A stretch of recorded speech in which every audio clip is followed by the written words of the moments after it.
Bismillahirrahmanirrahim. Alhamdulillahirabbil alamin. Wassalatu wassalamu ala asyrafil anbiya wal mursalin wa ala alihi washabihi ajma'in. Dalam bulan Ramadan ini upaya dan semangat beribadah sangat tinggi.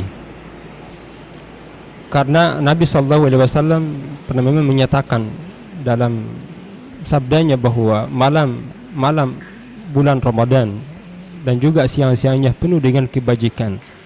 Apatah lagi banyak di antara kita ini didoakan oleh para malaikat dengan senantiasa berupaya untuk bisa memaksimalkan hari-hari atau malam-malam bulan Ramadan, sehingga ada panggilan ya bagiyal khair, hai orang-orang yang hendak melaksanakan kebajikan, maka laksanakanlah.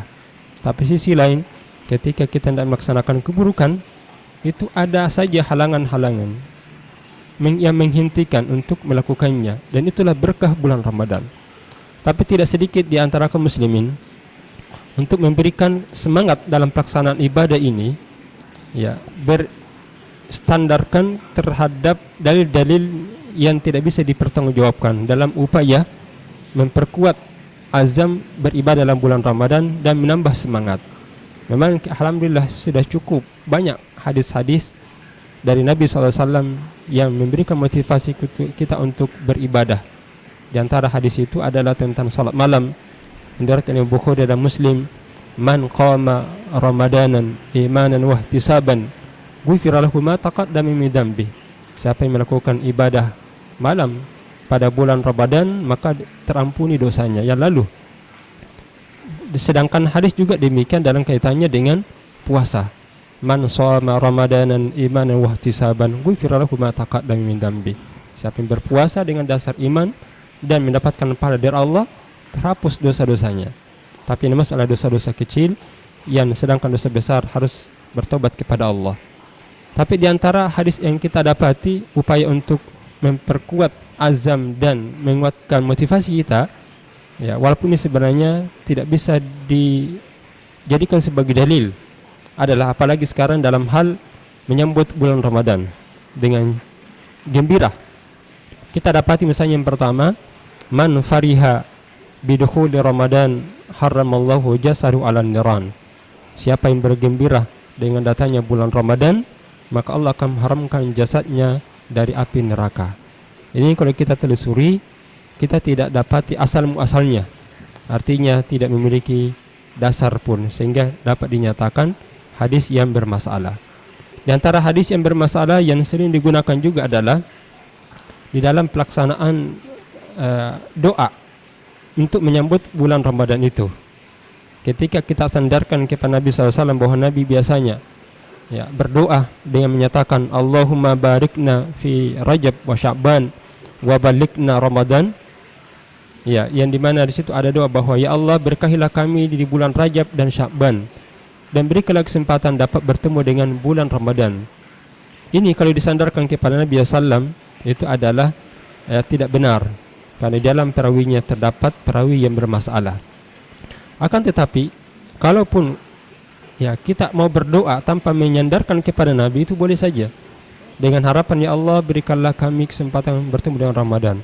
Sebenarnya para salafus saleh terdahulu itu memohon kepada Allah 6 bulan sebelum datang bulan Ramadan agar dipertemukan dengan bulan Ramadan. Jadi kalau hanya menyandarkan doa secara umum saja, maka tidak jadi masalah. Tapi bermasalah adalah ketika kita sandarkan kepada Rasulullah sallallahu alaihi wasallam. Di antaranya juga hadis yang bermasalah adalah memilah-milah dan membagi malam-malam bulan Ramadan menjadi 3 malam misalnya. Dan menyatakan bahwa awaluhu rahmah wa awsatuhu maghfirah wa akhiru itqum minan nar. Ini juga berdasarkan penelitian hadis terdapat riwayat yang bermasalah di dalamnya, yang dimana secara umum menunjukkan bahwa bulan Ramadan itu dibagi 3. Jadi pada 10 malam pertama itu adalah malam yang penuh dengan rahmat, 10 malam pertengahan penuh dengan ampunan dari Allah, sedangkan 10 malam terakhir itu adalah pembebasan dari api neraka. Secara sanad bermasalah dan juga secara matan juga bermasalah. Kenapa? Karena pembagian ketiga hal itu dengan bulan Ramadan itu berarti membatasi nilai keberkahan Ramadan, yang dimana mulai daripada awal Ramadan hingga akhir semuanya itu adalah rahmat, semuanya itu adalah ampunan, kesempatan mendapatkan ampunan dari Allah Subhanahu wa taala. Kemudian yang terakhir adalah merupakan kesempatan untuk itqu minan nar. Sehingga ketika kita hanya membatasi 10 malam pertama pertengahan dengan kelebihan-kelebihan tertentu, itu berarti kita telah membatasi rahmat Allah yang maha luas, keberkahan di dalam bulan Ramadan, memberikan keberkahan dalam bulan Ramadan. Sekira itu beberapa hadis-hadis yang bermasalah.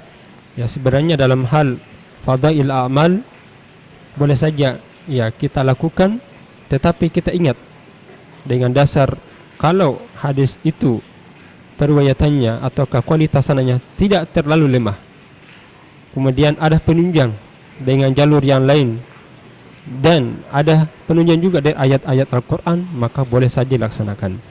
Tetapi kalau hadis itu lemah, apalagi bermasalah besar dalam arti hadisnya palsu, atau distilahkan dengan mungkar atau kemudian matruk, maka ulama sepakat untuk tidak melaksanakan dan berdalil dengan hadis-hadis tersebut. Tetapi kalau kita ingin melaksanakan secara maknanya saja tanpa menyandarkan kepada Nabi SAW, maka itu boleh saja kita lakukan selama tidak bertentangan dengan kaidah-kaidah agama kita di dalam berakhlak dan beribadah dan beragama. Semoga kita termasuk orang-orang yang bisa memperkuat keilmuan kita dan bisa menghidupkan sunnah-sunnah Nabi SAW yang sahih dari beliau, dan berupaya untuk menghindarkan diri dari penyandaran kepada Nabi yang tidak bisa dipertanggungjawabkan. Demikian, semoga bermanfaat. Wa akhiru da'wana alhamdulillahi rabbil alamin. Wassalamualaikum warahmatullahi wabarakatuh.